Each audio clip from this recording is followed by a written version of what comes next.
Hello, I'm Danny Barnes, Director of Athletic Communication here at Point Loma Nazarene, and I'm here today with a couple Sea Lions senior pitchers, Tyler Garkow and Justin Lawrence, just talking to them how they prepare for their starts and get a couple pitching tips. I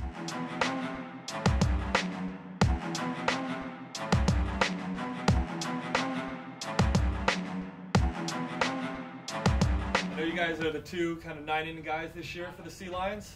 Tyler, you guys have gone in game 1. Justin, they're in game 3 most times. I'd like to just hear a little bit about how you guys prepare for the upcoming series and stuff like that. I'll start there with Tyler. Tyler, what do you do to get ready, especially for so many new opponents that you've never seen before in the Pac-West schedule? Well, it's a little tough not knowing the opponents, but I just stick to my rituals. I have to have my night before spaghetti, so I have to have that. It's a must. But I mean, I feel the preparation that I put in, week I think that's good enough for any opponent that we face. What kind of preparation do you have, Justin? And do you have a chance to learn off seeing some of the games since you are the third game pitcher? Yeah, I kind of use that to my advantage, where I can see how, well, we are two completely different pitchers. He dominates with a fastball, but I could still use that to my advantage to where I could see how I can set them up in certain situations. And as far as pregame rituals or night before stuff, I usually just try to be in bed by about 9:30. That's where I cut it off. Is that what it is? The limited time? Yeah. Good. Well, as you talk about that one, you're going game 1 of the series. You're kind of not going to pitch any more time after that one. What do you do on the off days? What do you do the rest of the series after you're done throwing your game? Nothing. No, basically nothing. No, I'd either chart or I just try to help any other pitchers if they have any questions about the players or anybody that had hit well off me or that didn't do well off me. I get to try and just do little pointers here and there, but for the most part, I don't do anything. Have you taken pretty easy too early in the series, Justin, on that first doubleheader? Yeah, like we were talking about the other day, I try to you don't want to over-focus at the same time because you have to put so much into your own game that you're going to start.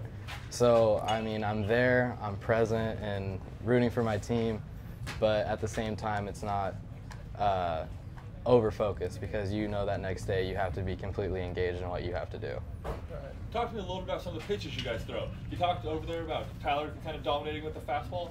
Let me see some of what fastball did you guys throw? What one do you throw, Tyler? And what would be your grip you have on that one? I throw about 97% two-seam fastballs, just like this, right across the seams, 97% of the time. How does your fastball look, Justin? What do you throw? I throw two different ones. I throw a four-seam, usually to which would be my left side of the plate, in on a lefty and away from a righty. And then I throw a two-seam sinker like he does, but I'll throw it to the right side of the plate, away from a left-handed hitter and in on a right-handed hitter. What kind of breaking pitches do you throw? I'll start with you, Tyler. I throw a slider. That's the only, and change-up, or the slider goes this way, change-up goes that way, and that's all I stick with.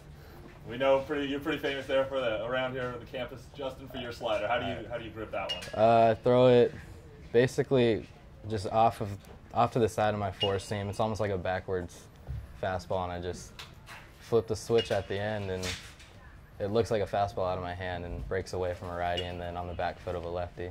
So. Talk to me about the changeup you throw. I know you hit on it a little bit, but I know that's always a very important pitch, something to play off your fastball with, change of speeds there. How do you grip yours, Tyler? I know we throw very different ones, but I throw like a semi-modified circle change, but just right here along I want it to come out like my two-seam fastball, so I kind of grip it along the same way I would with my fastball.